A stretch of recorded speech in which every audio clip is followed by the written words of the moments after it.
Good morning बच्चों। आज हम समास विषय का अध्ययन करेंगे। समास विषय में हमने थोड़ा पीछे भी पढ़ा था, उसी क्रम में हम पढ़ेंगे। तो हमारा बिंदु या यूं कहें टॉपिक क्या है?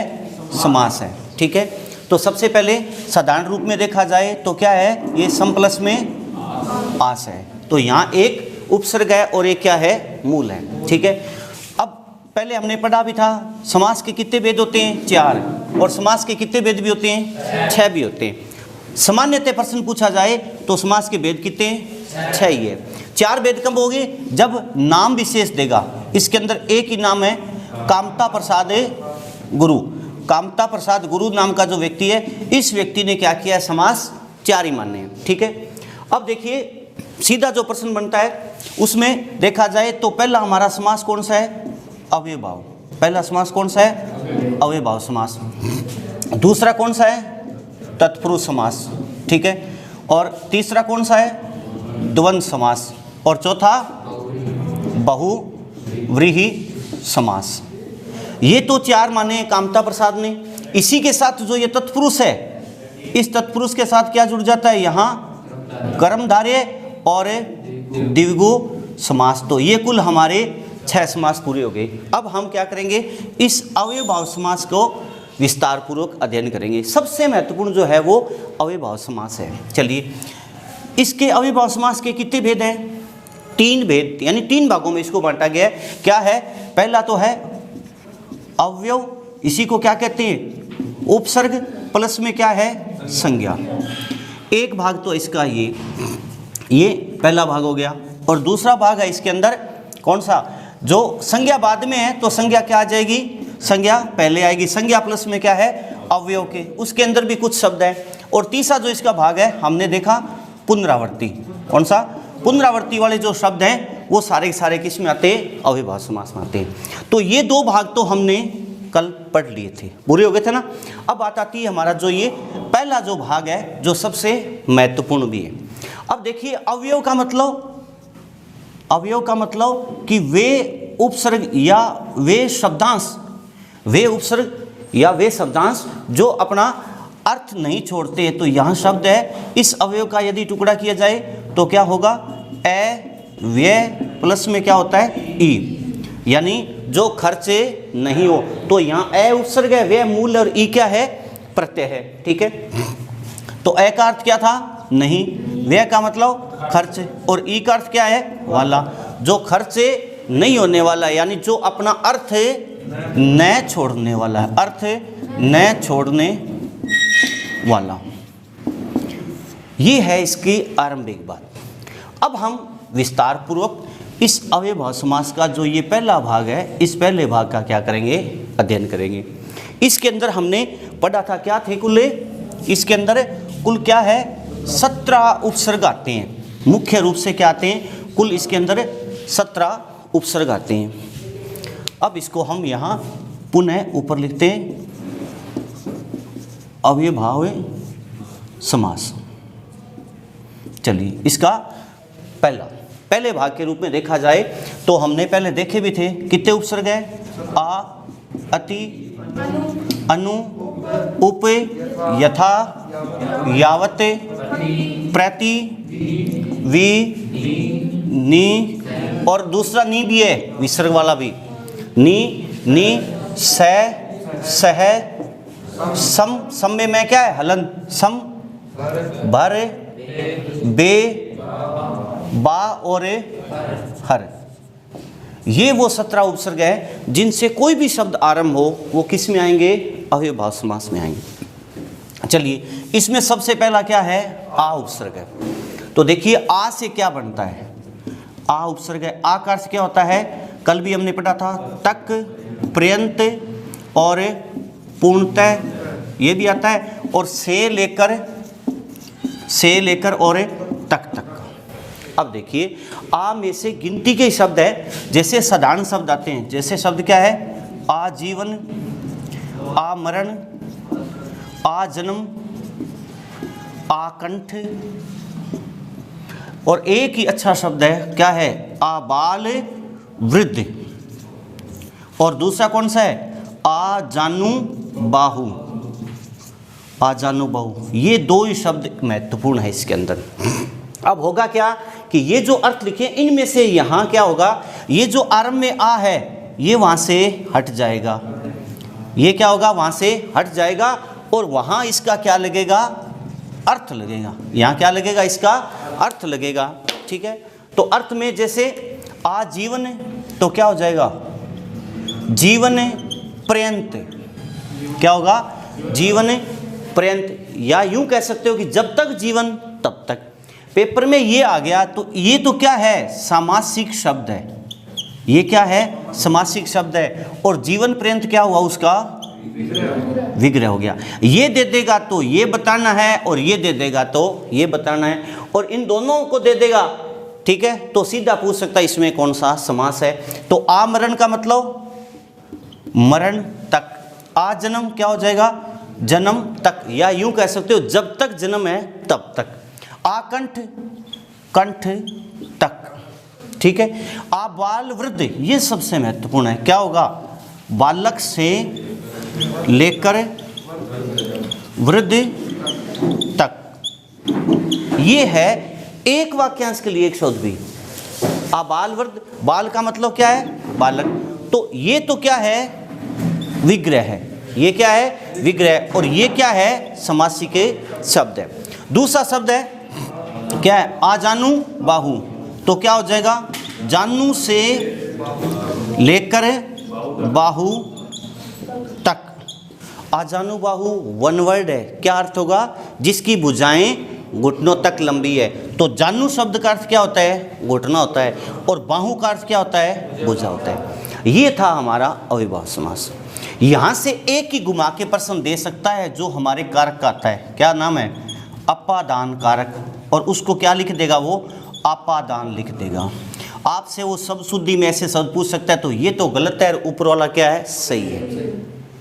ठीक है, जैसे शब्द होता है ए नाम, शब्द क्या है, ए नाम, तो ध्यान रखना यहाँ ए है और हमारा कौन सा चल रहा है, आ का। ये तो था हमारा आ उपसर्ग का। अब इसके अलावा कोई भी शब्द है जिसमें आ आता है आगे, ठीक है, क्या है, आ आता है, तो वहाँ कौन सा समास होगा, अविभाज्य समास होगा। इनमें से क्या लगेगा, कोई सा अर्थ लगेगा। अब क्या है कि वहाँ ये जो पढ़ा है, यहाँ से पढ़ा हुआ है, वहाँ देखेंगे तो अर्थ भी हमें समझ आ जाएगा। समस्या क्या रहेगी, सिर्फ और सिर्फ हमें उपसर्ग याद करने की रहेगी। ये था हमारा आ उपसर्ग का। ठीक है, कोई भी एग्जाम का प्रश्न उठा लो, उसमें आपको ऐसे ही प्रश्न मिलेंगे, यही शब्द हैं। क्यों कि शब्द ये तो इनको ही उठा के लिखा जाएगा। जैसे क्या है, एक शब्द और है, आ करण, ये भी करण तक, करण माने क्या है, कान, तो यहाँ इसमें ये कह दे आ करण, ये करण अलग है, ये करण क्या है, अलग है। ये करण तो अर्थ क्या है, कर्ता के रूप में, क्या है, कर्ता कारक जो आता है उस रूप में। ठीक है, और वो करण नाम लिखते हैं अपने महाभारत वाला, वो क्या है, ये करण। ठीक है, ये तो था हमारा आ का। ठीक है, अब हम देखेंगे अति उपसर्ग के, जो सबसे महत्वपूर्ण है। अब देखिए, आपके परीक्षा में जो है वो उपसर्ग नहीं दिया है, समास दिया हुआ है। जैसे कुछ परीक्षाओं में क्या है, जो जितने भी हिंदी विषय के टॉपिक है उसमें से कुछ को हटा दिया जाता है और कुछ को उसमें रख लिया जाता है। तो आपके एक उपसर्ग नहीं है, लेकिन आपको उपसर्ग पढ़ना पड़ेगा। क्यों कि आपके प्रत्यय दिया हुआ है, क्या दिया है, प्रत्यय। तो जिसको उपसर्ग नहीं आएगा उसको प्रत्यय नहीं आएगा। चलिए अब हम बात करते हैं यहाँ हमारे दूसरे उपसर्ग की, क्या है, अति। तो सबसे पहले अति का अर्थ देखिए। अति का अर्थ होता है अत्यंत, अतिक्रमण और अधिकता। देखिए ऊपर लिखे उपसर्ग है, हम पढ़ क्या रहे हैं, हम पढ़ समास रहे हैं। पढ़ क्या रहे हैं, समास। लेकिन समास के अंदर, अव्ययभाव समास के अंदर उपसर्ग आते हैं जिनको अवयव कहते हैं। अवयव कह दो या उपसर्ग कह दो, क्योंकि अवयव में ही क्या आते हैं, उपसर्ग आते हैं। अवयव में क्या आते हैं, उपसर्ग आते हैं। अति के कितने अर्थ है, अत्यंत, अतिक्रमण और अधिकता, सबसे महत्वपूर्ण है।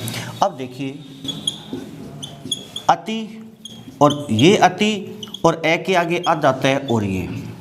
अब देखिए इस संसार में जहाँ अति उपसर्ग लगा है वहाँ तीन ही रूप है, चौथा रूप बना ही नहीं है। ध्यान दीजिए, सबसे अच्छी बात, समझने की बात है।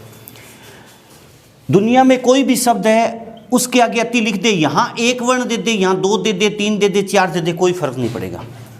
ध्यान से देखिए क्या है, अति उपसर्ग लिख दिया, उसके आगे कुछ भी लिख दे, हमें अर्थ आए या नहीं कोई फर्क नहीं पड़ता है।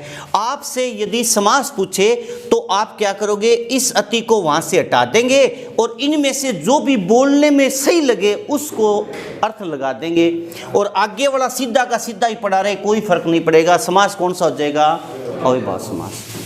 क्यों कि इसके आगे यदि व्यंजन आ जाता है तो इसका रूप बदलेगा नहीं, अति का अति रह जाता है। जैसे क्या है शब्द देखिए, अतिसार, अतिचार, अतिशय, ये है अति के सीधे रूप है, सीधा का सीधा अलग कर दिया, कुछ भी नहीं है। पेपर में समास पूछे तो क्या करेंगे, अतिसार, अत्यंत सार, अतिचार, अत्यंत चार। चार का मतलब चार नहीं है यहाँ, आचार, आचार का मतलब व्यवहार है। ध्यान दीजिए, बहुत ही अच्छा शब्द है। एक है अचार और एक होता है आचार। हम जो खाते हैं वो कौन सा होता है, ए वाला होता है या आ वाला होता है? शाबाश शाबाश। हम बोलते गलत हैं, हम बोलते क्या है, गलत है। आचार माने तो होता है व्यवहार, चाल चलन, वो क्या होता है, आचार होता है, अचार। ये तो है खाद्य पदार्थ, ये तो क्या है, खाद्य पदार्थ, और ये क्या है, व्यवहार है। अब देखिए यहाँ आ दिख रहा है, इसका मतलब ये उस रूल में आ रहा है।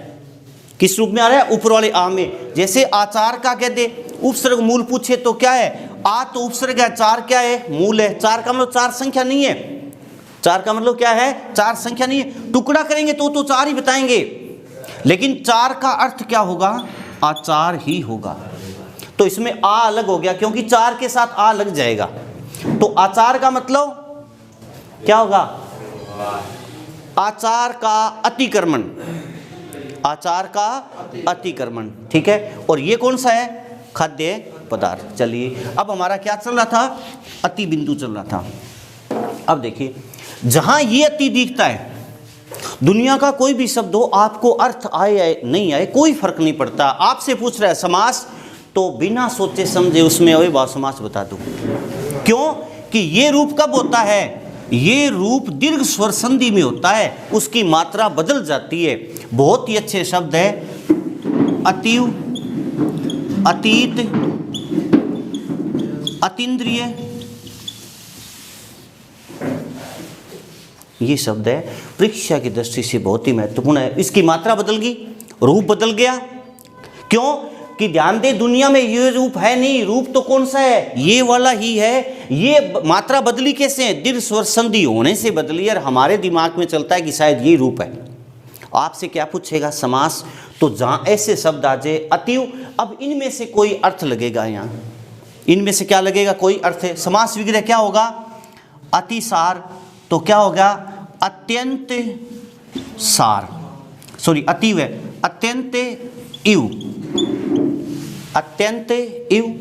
अतीत क्या होगा, अत्यंत इत, इत क्या है, प्रत्यय। अब क्या है, देखें कौन सा सही लग कौन सा है वही लगा दे, इससे कोई फर्क नहीं पड़ता आप तीनों में कौन सा लगा रहे हो, क्योंकि पेपर में जहां आपके उच्चारण में सही लगे आप उस चीज को लिख दीजिए। अतीन्द्रिय क्या है, इंद्रियों का अतिक्रमण, इंद्रियों का अतिक्रमण, बहुत ही अच्छा शब्द है। सब शुद्धि के लिए अतीन्द्रिय, यानी जो चीज हमारी आंखों से परे है, दूर है, उसे क्या कहा जाता है, अतीन्द्रिय। अब देखिए ये तीसरा रूप क्या है, जैसे अच्छे शब्द है, अत्यंत, अत्यावश्यक, अत्यल्प, सब देख लिए। अत्याधुनिक,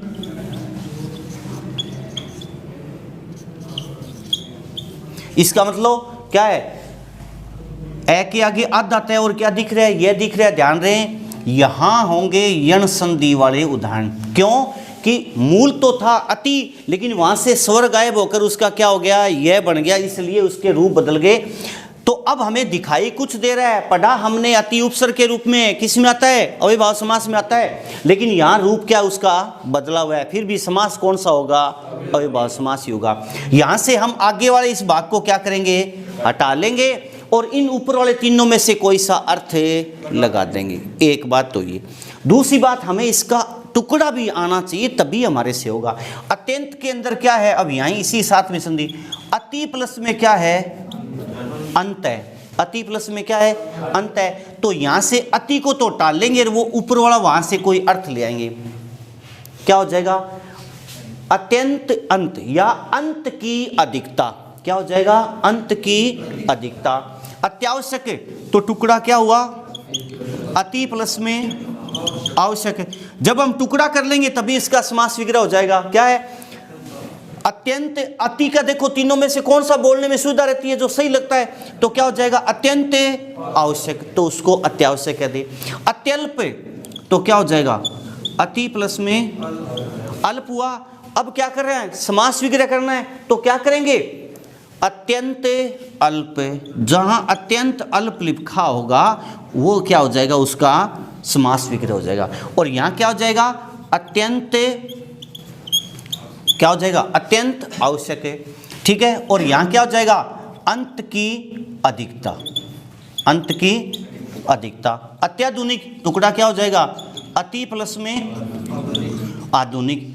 अब हमने इसका ऐसे संधि क्यों किया, क्योंकि हमें पता चल जाए इस शब्द में है क्या। अति उपसर्ग आ रहा है, अब करना है हमें समास विग्रह, तो इस अति को क्या करेंगे, हम यहां से हटा लिया और ऊपर में से जो भी शब्द बोलने में सुविधा लगे, सही लगे, उसको क्या लिख देंगे, क्या होगा, क्या है, अत्यंत आधुनिक। तो इस प्रकार से जहां अति उपसर्ग हो गए उनके 3 रूप बनेंगे। उन स्थितियों में हमेशा ही कौन सा समास होता है, अव्ययभाव समास होता है। तो जहां दीर्घ स्वर संधि के उदाहरण है उनमें भी अव्ययभाव समास है, जहां अति की मात्रा क्या है, बड़ी दिख रही है, ठीक है।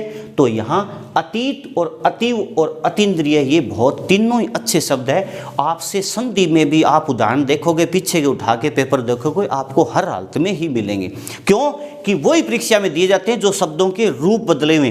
रूप कैसे बदलेगा इस अति का, दीर्घ स्वर संधि के कारण। और ये ए के आगे आध आता है, यह कैसे हुआ, यण संधि के कारण हुआ। लेकिन यहाँ ए के आगे आध आता है का मतलब क्या है ये कौन सा, अति उपसर्ग ही है। बात समझ आई, पढ़ा है पहले। अब कोई भी शब्द देखो जहां अति उपसर्ग हो, वो उसमें दुनिया के कितने रूप होंगे, शब्द के 3 रूप होंगे, क्यों चौथा है ही नहीं। अब बात करते हैं थोड़ी सी हम, अब देखिए ये अति शब्दकोश में नहीं है, इसका मतलब ये अति है ही नहीं। क्यों कि अति कौन सा है, ये रूप ही है। इसलिए हमें इससे डबल माइंड होने की कोई जरूरत ही नहीं है, क्योंकि ये अति उपसर्ग कभी भी नहीं हो सकता, है ही नहीं। समझ गए। तो यहाँ अति का कोई भी शब्द हो तो हम उसको कर सकते हैं। बात समझ आई। चलिए अब करते हैं हम आगे, कौन सा, अनु वाला। ये शब्द वो लिखें जो आपके संधि के लिए भी महत्वपूर्ण है, सब शुद्धि के लिए भी महत्वपूर्ण है, और यहाँ समास के लिए भी क्या है, ये महत्वपूर्ण है। चलिए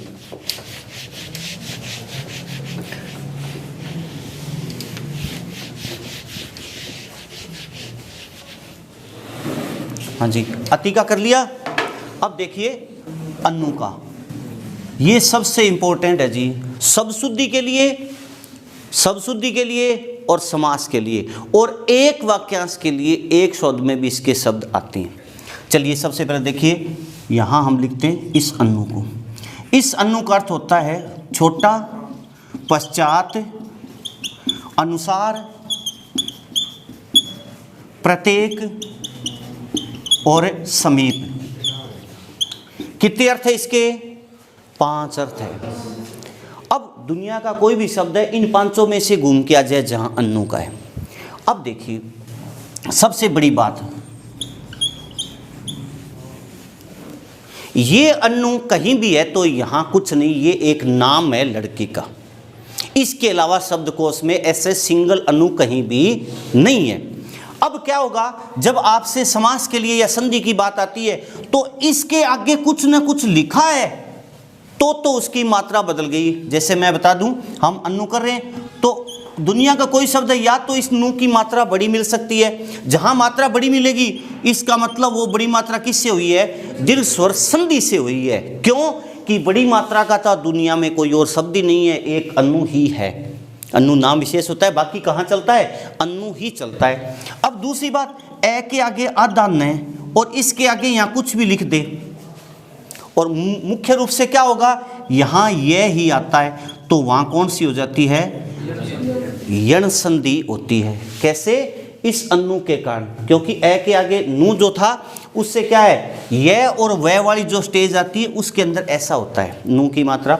या क्या इसमें ए के आगे आधा न के आगे यह आ जाता है और या क्या जाता है, वह। मुख्य रूप से वहाँ क्या मिलता है आपको, वह ही मिलता है। अनु के दो ही रूप है, या ये छोटी मात्रा होगी या ये होगी, क्योंकि ऊ के हिसाब से कौन से दीर्घ स्वर संधि के उदाहरण मिलेंगे, या जहाँ यह और वह बनता है यण संधि में, दो ही रूप है। ठीक है, अब यहाँ एक नोट आने की बात है, विशेष बात है कि अनु उपसर्ग दिखाई दे लेकिन उसका अर्थ नकारात्मक ना आए। नकारात्मक यदि या नहीं में आता है तो ध्यान दें वहां अनु नहीं है, वहां क्या है, अन्न में न हलंत वाला है। तो अन्न में न हलंत वाला आ जाएगा तो ये कौन सा आएगा, तत्पुरुष समास में न तत्पुरुष समास होता है जो नकारात्मक अर्थ थे। तो सबसे पहले ये देखना है, जैसे शब्द देखिए अनुपस्थित क्या है, अब हमें दिखाई क्या दे रहा है, अनु, तो हम सोचते हैं अनु, अनु उपसर्ग नहीं है यहाँ। दूसरा अनुतीर्ण शब्द, तीसरा अनुपलब्ध शब्द, चौथा अनुर्वर शब्द। ये देखो चार शब्द है, बहुत अच्छे शब्द है शब्द शुद्धि के लिए और साथ में उपसर्ग के लिए भी। इसमें क्या होगा, अन्न में न हलंत प्लस में क्या है, उपलब्ध है। हम पढ़ क्या रहे हैं, समास, लेकिन वो शब्द हमें क्या है परीक्षा में ऐसे देगा जिसमें अनु दिखाई देता है और आपसे क्या पूछ ले, उपसर्ग, या हमारे से समास भी पूछ लेता है। तो उस स्थिति में वहाँ अविभाव समास नहीं है, कौन सा होगा, वहाँ तत्पुरुष समास हो। क्यों कि हमने तो अनु को पढ़ लिया, हम सोचते हैं अनु से अविभाव समास हो गया, नहीं। ठीक है, अब उसके बाद अनुर्वर, अन्न में न हलंत प्लस में उर्वर। अनुर्वर का अर्थ होता है जो भूमि उपजाऊ नहीं है। अनुपलब्ध का अर्थ है जो उपलब्ध नहीं है। अनुतीर्ण, इसमें भी क्या है, अन्न में न हलंत प्लस में क्या है, उत्तीर्ण है, जो उत्तीर्ण नहीं है। तो अर्थ अनुतीर्ण का क्या आ रहा है, नकारात्मक आ रहा है। अनुपलब्ध में क्या आ रहा है, नकारात्मक आ रहा है। अनुर्वर में क्या आ रहा है, नकारात्मक आ रहा है। और अनुपस्थित में भी क्या है, अन्न में न हलंत प्लस में क्या होगा, उपस्थित होगा। अन्न में न हलंत प्लस में क्या है, उपस्थित है, तो न उपस्थित। तो यहाँ अनु दिखाई दे रहा है लेकिन यहाँ अनु नहीं है, तो यहाँ क्या है, तत्पुरुष समास है, यहाँ क्या है, अन्न वाला है। बात समझ गए। अब ये तो बीच में नोट में बात आ गई, हम पढ़ क्या रहे हैं, अनु वाला पढ़ रहे हैं, समझ गए। आपको परीक्षा में ये देगा, उदाहरण ही आपको ये मिलेंगे। क्यों कि ये रूप बदलते हैं, इसलिए वो परीक्षा में महत्वपूर्ण हो जाते हैं। चलिए जी, अब हम बात करते हैं हमारी अनु वाली। इसके अंदर क्या है, सीधे शब्द आने, जैसे ये अनु है। अब ये अनु कैसे, यहां अनूप शब्द हो गया, क्या हुआ, अनूप शब्द, ध्यान दीजिए। तो यहाँ क्या है, अन्न प्लस में उप, अन्न प्लस में क्या हुआ, उप हुआ। तो अनूप का अर्थ क्या होता है, अजब, अनोखा, निराला, अद्वितीय होता है, जिसको हम अनुपम कहते हैं। क्या है कि न उप, उप का मतलब यहाँ उपमा है, उप का मतलब क्या है, यहाँ उपमा। तो ध्यान दें अनूप शब्द भी इस अनु में नहीं मिलेगा, अनूप शब्द भी इसमें नहीं मिलेगा। बात समझ ली। चलिए अब देखिए, तो इसमें आने कौन से शब्द है उस पर हम चर्चा करते हैं।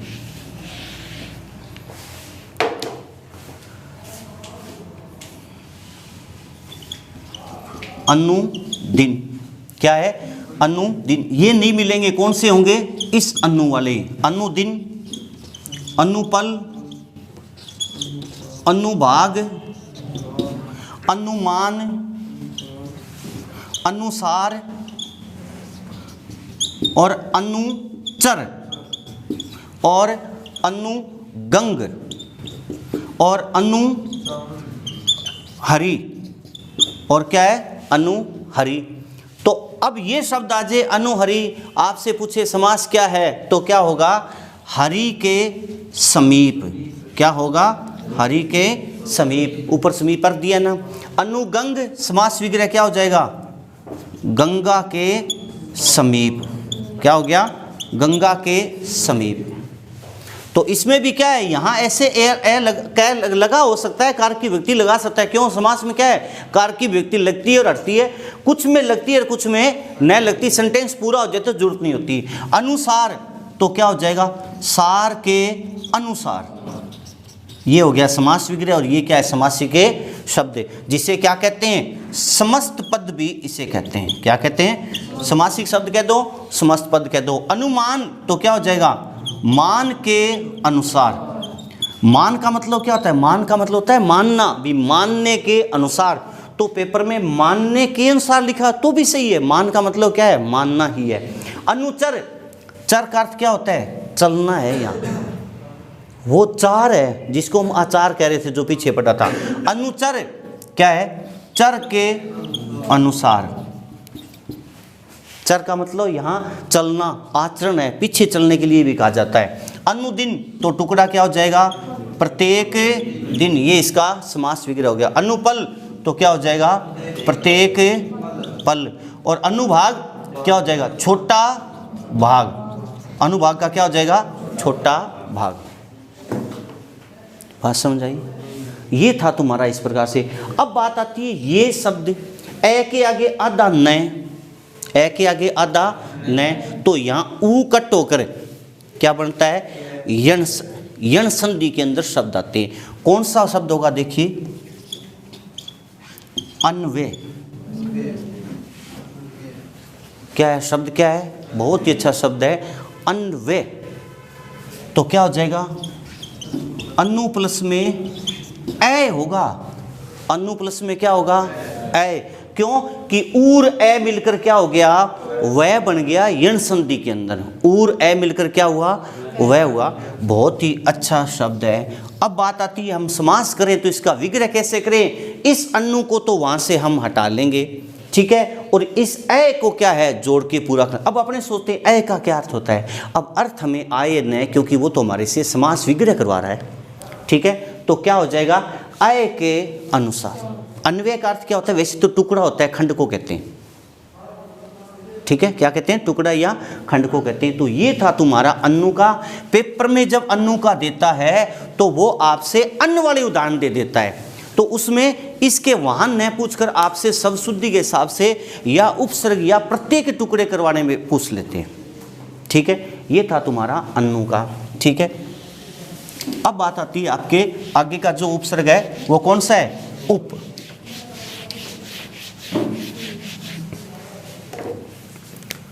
अब देखिए उप कौन सा उपसर्ग है उप। अब देखिए उप उपसर्ग किसी शब्द के आगे लगाओ कौन सा समास होता है अव्ययभाव समास होता है, ठीक है। अब देखिए उप का अर्थ होता है छोटा और पश्चात और अनुसार। ये इसके क्या होते हैं तीन अर्थ होते हैं। बहुत ही अच्छे जो शब्द है उसमें ये उपेक्षा सबसे महत्वपूर्ण शब्द है, बहुत बार परीक्षा में पूछा जाता है। अब इसका क्या है, हमें टुकड़ा आना चाहिए तभी हम समास विग्रह कर सकते हैं। तो क्या हो जाएगा उप प्लस में इच्छा, उप प्लस में इच्छा। आपने बोला अपेक्षा, ये अलग है, ये अलग है। इसमें क्या है देखिए उप प्लस में इच्छा, देख रहे हो ये क्या हुआ भाई, उपेक्षा उप प्लस में इच्छा और अपेक्षा, सही है। अरे अपेक्षा शब्द ही अलग है, अपेक्षा का अर्थ होता है आशा, इसका टुकड़ा नहीं है यहाँ। तो इसका टुकड़ा क्या है अप प्लस में क्या है इच्छा, तो यहाँ क्या है ए और ये क्या है ई, मिलकर क्या हो गया ए, तब अपेक्षा हुआ है। अपेक्षा माने आशा, अपेक्षा माने आशा। तो क्या है यहाँ ए है और यहाँ क्या है, उ है, तो उपेक्षा का हुआ। अब देखिए इच्छा का अर्थ क्या होता है, इच्छा का अर्थ होता है देखना, इच्छा का अर्थ क्या होता है, देखना, और उपेक्षा का अर्थ क्या होता है, आशा होता है, उपेक्षा का क्या होता है, आशा। ठीक है, सबसे महत्वपूर्ण शब्द यही था। अब देखिए उपमान, उपकार, उपलब्ध, उपस्थित, ये सीधे शब्द है, सीधा टुकड़ा हो गया, साथ के साथ ऊपर वाले में से कोई सा अर्थ लगा दिया। उपकृत, ये क्या है, समास विग्रह। उपकरण, ये भी क्या है, समास विग्रह। तो जहां उप वाले आते हैं वहां कोई समस्या नहीं होती है। मुख्य शब्द क्या है, एक ही है, इसमें मुख्य शब्द यही है। और कोई शब्द आ रहा है दिमाग में तो बोल दीजिए। हाँ जी, उपरांत, उपरांत का अर्थ क्या होता है, बाद। तो यहाँ क्या देखिए, ऊपर प्लस में अंत, ऊपर प्लस में अंत, तो क्या है, ए और ये ए मिलकर क्या हुआ, आ हुआ। उपरांत का अर्थ होता है बाद, उपरांत का अर्थ क्या होता है, बाद होता है। इसका ये बनेगा ऐसे, वो अपने दिखाई ये देता है, यही तो गड़बड़ होती है, यही तो गड़बड़ हो जाती है। अब देखिए समास विग्रह क्या हो गया, कृत का अर्थ क्या होता है, करना होता है, कृत क्री धातु के रूप में। तो यहाँ से ये है, तो उप ये शुरुआत वाले क्या है, सारे के सारे हट जाएंगे, ऊपर वाले में से क्या लगेगा, अर्थ लगेगा। तो क्या हो जाएगा, कृत के अनुसार, या कृत के दो या कार्य के दो एक ही बात है। कृत का अर्थ क्या होता है, कार्य होता है। करण, अब देखिए कृत, कार, कृति, करण और कर्ता, ये पांच रूप है। ये पांचों किसके, क्री धातु के हैं। और क्री का अर्थ क्या होता है, करना होता है। अब इन पांचों में से कोई सा लगा के पांच शब्द लगा लो, उपकृत, उपकरण, उपकर्ता, कोई सा कर लो से, अर्थ क्या आना है, यही आना है। उपकरण तो क्या हो जाएगा, करण के अनुसार। करण का मतलब होता है कार्य के अनुसार या करने वाले के अनुसार, काम के अनुसार। इसी प्रकार से उपकार, उपकार का मतलब अपने अर्थ तो क्या कहते हैं, भलाई करना। उपकार तो क्या हो जाएगा, कार के अनुसार, या यूं कह दो करने के अनुसार। उपमान तो क्या हो जाएगा, मान के अनुसार, ये इसका क्या होगा, समास विग्रह। उपलब्ध, लब्ध के अनुसार, लब्ध का मतलब प्राप्त करने के अनुसार। अब देखिए यहाँ लब्ध लिख दो, चाहे आप उसका अर्थ लगा लो, चाहे उसका अर्थ लगा लो, चाहे उपस्थित तो क्या हो जाएगा, समीप स्थित, क्या हो जाएगा, समीप स्थित। उप का अर्थ क्या होता है, समीप भी होता है। उप का अर्थ क्या होता है, समीप भी होता है। ये था तुम्हारा उप का, जिसमें एक ही शब्द बनता है। अच्छा हो गया। चलिए अब बात आती है आपके आगे यथा की।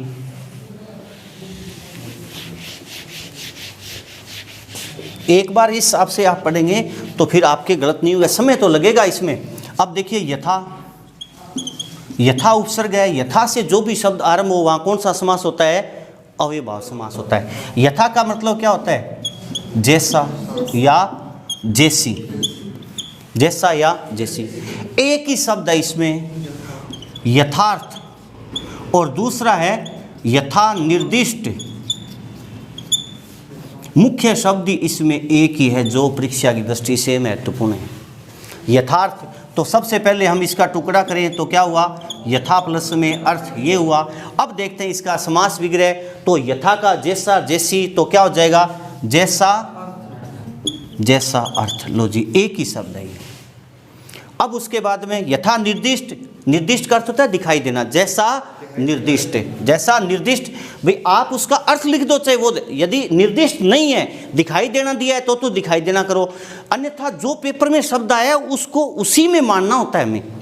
हमें अर्थ भी आता है वो भी, लेकिन पेपर के अंदर यदि अर्थ भी दे दे, वो जैसे निर्दिष्ट भी दे दे, हम सही किसको करेंगे, निर्दिष्ट वाले को करेंगे, क्योंकि मान्य वहाँ ऑप्शन में पहले दे रखा है तो वो करना पड़ेगा।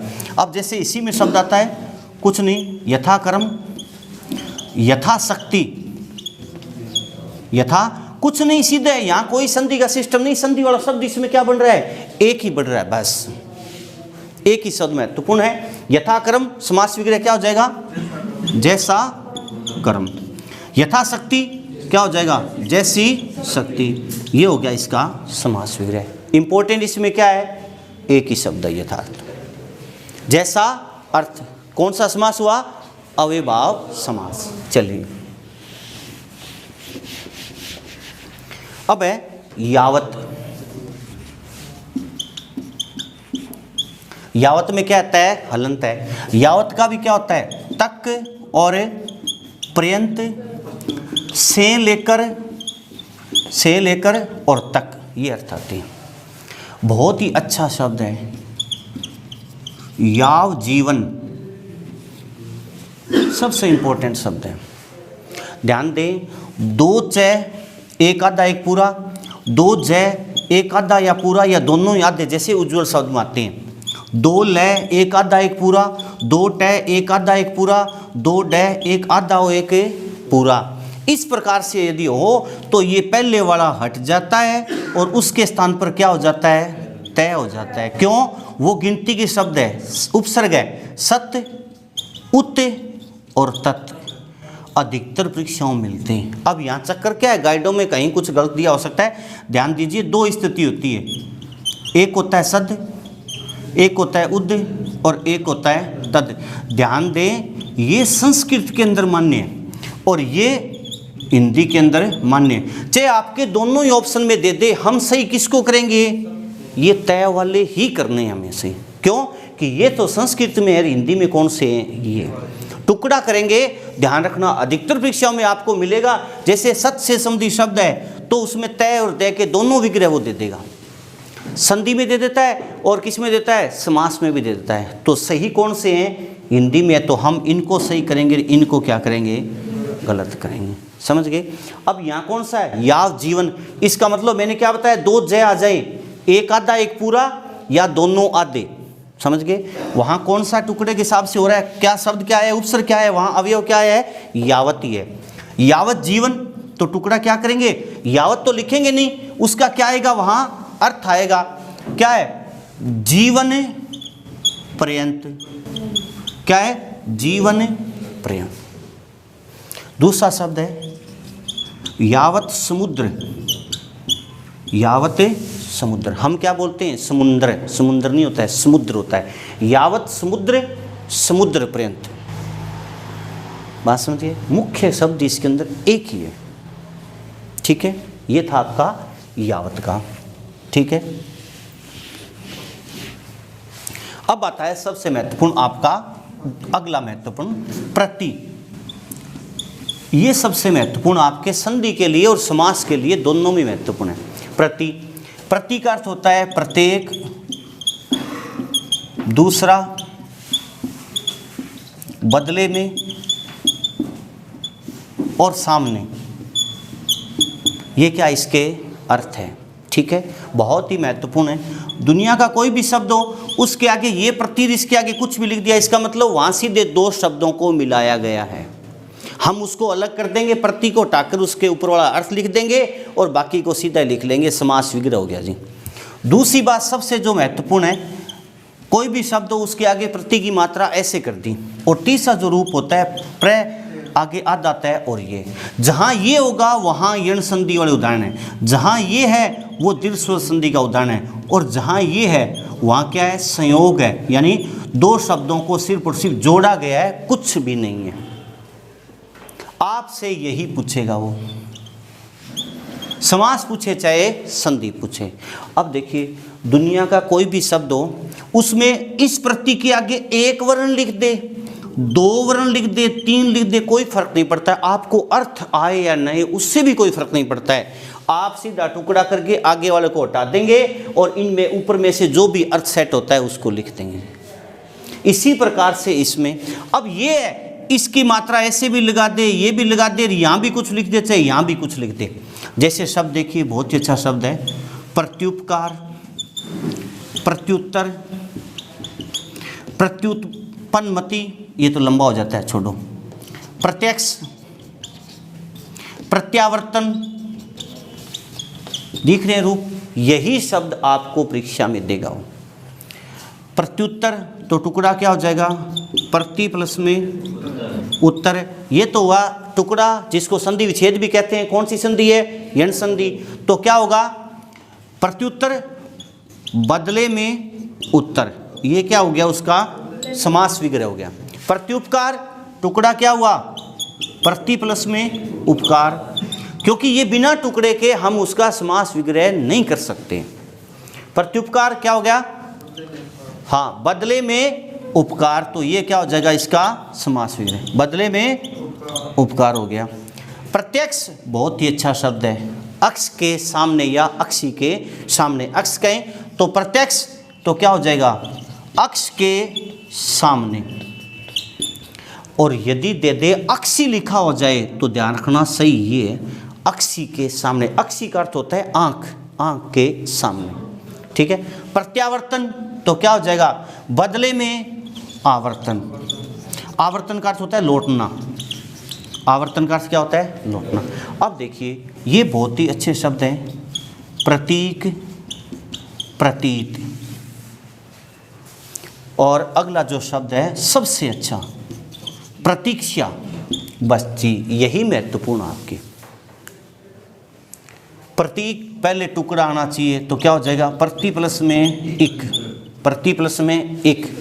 अब आपका यहाँ प्रत्यय भी आ गया इक, और यहाँ क्या हो गया, प्रति हो गया, तो मात्रा क्या है इसकी ऐसे बदली, यहाँ कौन सी दीर्घ स्वसंधि के कारण हुआ है, तो क्या हो जाएगा, प्रत्येक इक।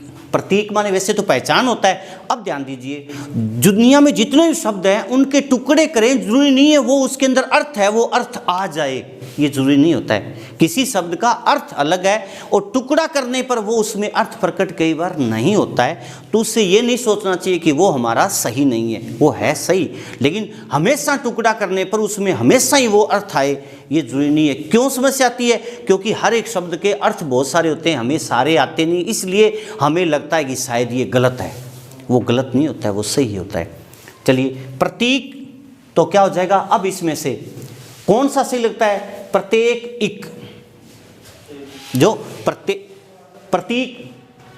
प्रति प्लस में क्या हुआ, इक हुआ, तो क्या है, प्रत्येक इक। प्रतीत टुकड़ा क्या हो जाएगा, प्रति प्लस में इत, इत का अर्थ होता है वाला, प्रतीत माने हमें आभास हो रहा जैसे, तो इसमें भी क्या होगा, यहाँ से प्रति हट जाएगा और उसका समास विग्रह में इसमें ऊपर से लग जाएगा, प्रत्येक इत। सबसे जो महत्वपूर्ण है ये है जी प्रतीक्षा वाला शब्द, तो क्या हो जाएगा,